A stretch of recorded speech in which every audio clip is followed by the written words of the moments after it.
11, coming down to crunch time. So we are still dealing with rational equations. Now we're going to solve the equations. Take a look. Remember, when we are dealing with equations with a variable in the denominator, we still have our extraneous solutions, meaning I can't have a zero in the denominator of a fraction. So from the get-go, a lot of times it's pointless, but in this case, m cannot equal 0 or 6. So if one of those two ends up being our solution, just know that we cannot get that as an answer. All right, so check this one out. When you have two fractions equal to one another, it's actually pretty simple, because remember, if two ratios are equal, it creates a proportion. So cross products are equal. So 8 times m, which would be 8m, will equal 4 times m minus 6, or 4m minus 24. And it's a very simple two-step equation. So subtract the 4m,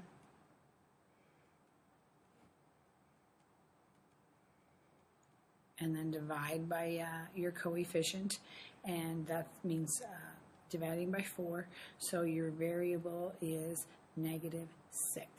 Now, it's kind of close to our extraneous solutions, but it's not, so that works for our answer. Excuse me.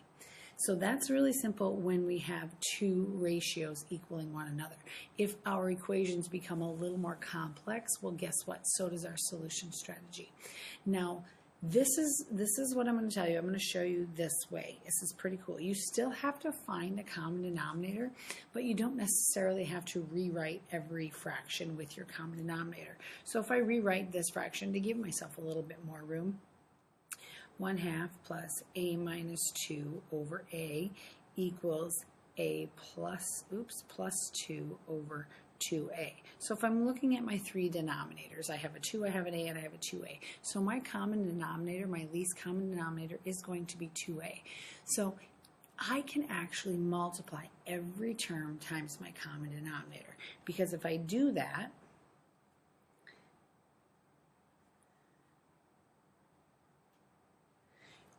as long as I multiply both sides of my equations by the same number, it's okay, right? Because that's the multiplicative property of equality. So when I do this, the 2's cancel and I get a times 1. When I do this, the a's cancel and I distribute my 2, which is 2a minus 4. When I multiply these, they both cancel and it just equals a plus 2. And when I do that, I take care of my denominators. They are all gone. It's pretty awesome. Okay, so then if I combine like terms over here, I got 3a minus 4 equals a plus 2. Subtract an a, add a 4. I'm going to get 2a equals 6. Divide by 2, and a is 3. Going back up here, the only thing a couldn't be was 0, so we have our solution right there. You can always double check it though, right? I mean, you can always check 3. So 1/2 plus 1 over 3 equals 3 plus 2 over 6. So 1/2 plus 1/3, does that equal 5/6? So 3/6 plus 2/6 equals 5/6, and yes, it does. All right. So let's try this one over here. This one's a little more complicated because our denominator includes a binomial. And so again, I'm going to write it, spreading it out a little bit. 4 over y plus 5y over y plus 1 equals 5. So my common denominator, there's nothing that these two have in common, so I just have to multiply by the product. So y times y plus 1. Y times y plus 1. And y times y plus 1. I'm going to multiply everything by that. In this one, this cancels. I distribute the 4. So I get 4y plus 4. In the second one, the binomial cancels and I get 5y squared. And in the last one, nothing cancels, and I have to distribute my 5y, so I get 5y squared plus 5y. All right, now I can simplify. Now I can go ahead and solve. Well, the first thing I'm going to do, if I subtract 5y squared, they both cancel on both sides, and it is gone. So now I have 4y plus 4 equals 5y. So when I get my like terms together, I'm already done because y equals 4. We can double check our answer. So looking back up here, y could not be 0 or -1, and it's not, so we're okay. I should have done that first. And just to check it out, 4 over 4 plus 5 times 4 over 4 plus 1 equals 5. Well, that's 1 plus 20 divided by 5, so that's 1 plus 4. So I checked my answer, and 1 plus 4 does equal 5, so my answer is definitely 4. Now, do you have to do that every time? No, but it's good to know that it is still an option. You don't have to double check it, but if you double check it, then you know you're right. Okay. On the back side, keeping with this same idea, check out this first one, the extraneous solution. So the first thing, here's where I'm going to talk to you about. So my denominator is p plus 3, which means p cannot equal -3. You always have to keep that in mind. I'm going to multiply all of my terms. I'm going to make this plus a -2p over p plus 3 equals 6 over p plus 3. My common denominator is p plus 3. So I'm going to take every single one times that. When I do that, these two just cancel. All right, over here, distribute. So I got p squared plus 3p minus 2p equals 6. So I have p squared plus p, and if I subtract the 6 to bring it over here, minus 6 equals 0. I'm kind of doing a couple steps there. I hope that's okay. I combined my terms and got 1p, and then I moved the 6 over. I kind of did 2 steps in one there. Factor in order to solve, setting each factor equal to 0. So we have this, let's see, I'm going to have a plus 3 and a minus 2 in here, which means equals 0, and p minus 2 equals 0. So, and p will equal -3 and a positive 2. But if we remember, looking at our original fractions, p could not be -3, so that one will not be a part of our solution. So here comes that extraneous solution issue back, just like we had it earlier in the chapter. All right, let's take a look at this next one. We've got n minus 5 in both the denominators except for that whole number answer. So we've got 2n times or over n minus 5 plus 4n minus 30 over n minus 5 equals 5. I'm going to multiply them all by n minus 5 because that is my common denominator. Canceling these ones out, just leaving me with, I'm going to go ahead and combine like terms right away. 2n plus 4n is 6n minus 30. And over here I've got 5n minus 25.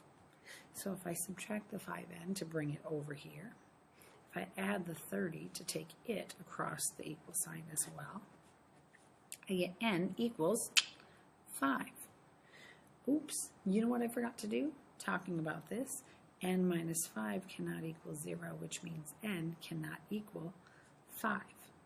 So in this problem, the only solution I got when I solved it is the solution that it cannot be, which tells me that there is no solution, at least no real solution to that equation. All right.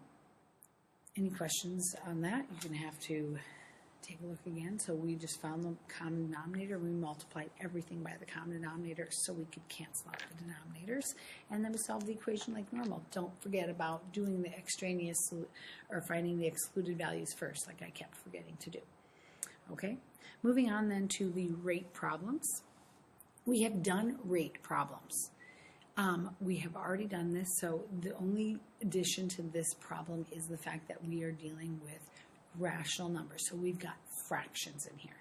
So take a look at this. It says Jane paints one house in 3 days. When Jane and Becca paint a house together, they can paint the same house in 2 days. How long will it take Becca to paint the house herself? Okay, so here's the deal. We need a rate. So basically we are trying to find how long it's going to take Becca. Becca takes X days per house.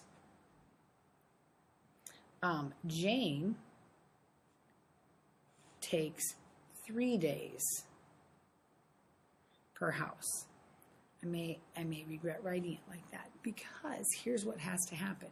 Rate times time equals total. You know, how long are they going to work times their rate gives me how many houses they're going to do.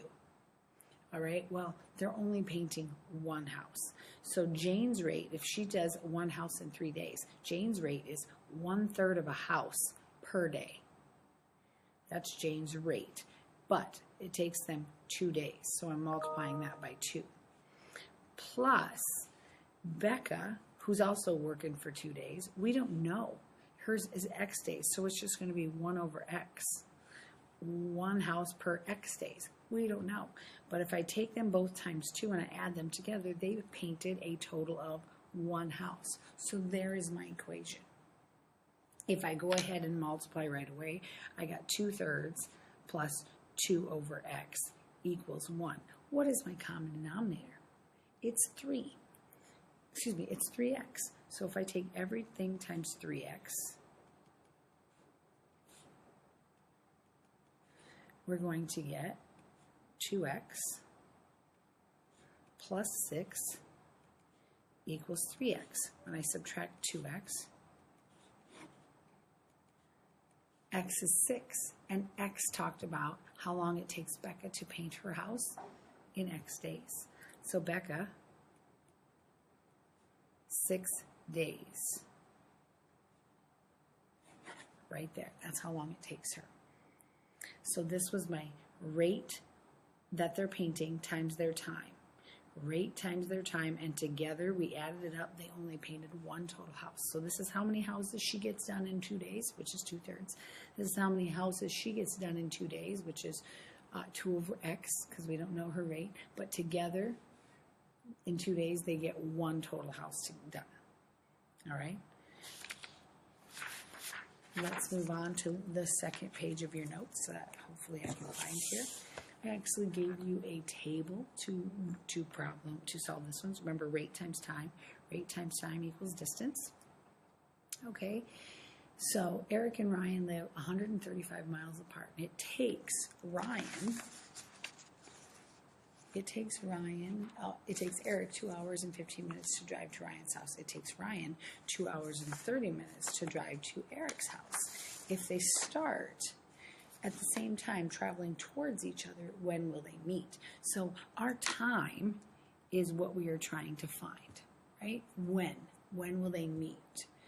I'm going to change both of their times into a whole number. So Eric's time is going to be, I know I'm saying time too many times. So when Eric drives his speed, he can get there in 2 1/4 hours. When Ryan drives his speed, he can get there in 2 1/2 hours. Okay, well, we know they have 135 miles to travel. So their distance, so if we are trying to find their total rates, because I need a rate times time plus a rate times time, together it equals 135 miles. So let's see here. In order to find Eric's rate, I'm going to take, it takes him 2 1/4 hours to go 100. So 135 divided by 2 1/4 hours. And Ryan is 135 divided by 2 1/2 hours. They're going to be traveling for the same amount of time, and their total distance, so 135t over 2 1/4 and 135t over 2 1/2, those two together will equal 135. So check this out. I have 135t over 2 1/4 plus 135t over 2 1/2, and that together will be the total distance, so 135. Because when t are they going to meet? All right, so I'm going to change this to improper fraction and multiply by the reciprocal. So 2 1/4 would be 8 9. So this is 9/4. So I'm going to take 35t, 135t, times 4 ninths plus 135t times, this is 5/2 or 2/5. Together still equals 135. Okay, and if I do that, I know that 9 goes in there. I did this earlier 15 times. So 15 times 4 is 60t. Plus 5 goes in 135 27 times, and 27 times 2 is 54t, giving me 135. So I know that Eric goes 60 miles per hour and Ryan goes 54 miles per hour. So how many hours, if they're driving towards each other, ooh, sorry about that. I knew that that's 60 because of that, and that's 54 because of that. How many together will get them to 135? So that's, let's see, 114 miles per hour for t hours gives me 135. Now this isn't a very pretty answer. It's like 1.184 hours, or approximately 1 hour and 11 minutes. Or if you wanted to leave it as a mixed number, 1 and 7/38 hours. These are not easy problems, and I will be here if you need any help. Okay, so your assignment is on the back page, should be page 137, or 730, 9 through 24, and then 45 through 48, which is 45 through 48 is the review multiplying by the reciprocals. So you've got 1, 2, 3, 4 word problems. All right, come see me if you need any help. Good luck, guys.